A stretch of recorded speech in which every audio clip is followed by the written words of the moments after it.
रुपया दर्जन है, 20 रुपया दर्जन है। जे हमार चूड़िया लेवे में नाला जाई और ओकर सजनवा ओकरा पर लो भाई। कुंवारी पहिनिए तो ओकर जल्दी से शादी हो जाए। रे चूड़ी हो 10 रुपया दर्जन हो। चल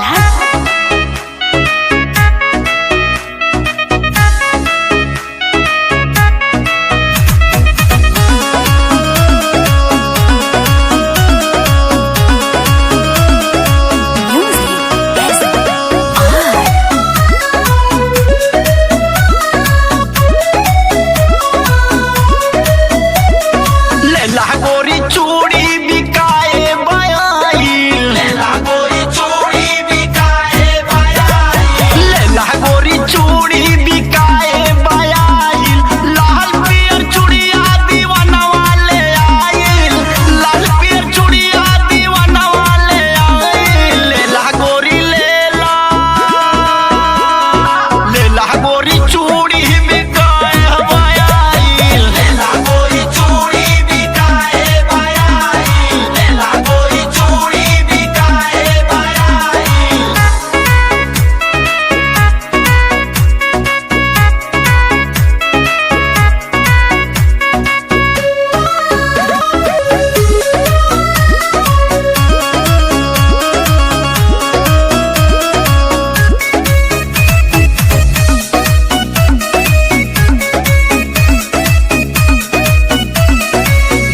जाई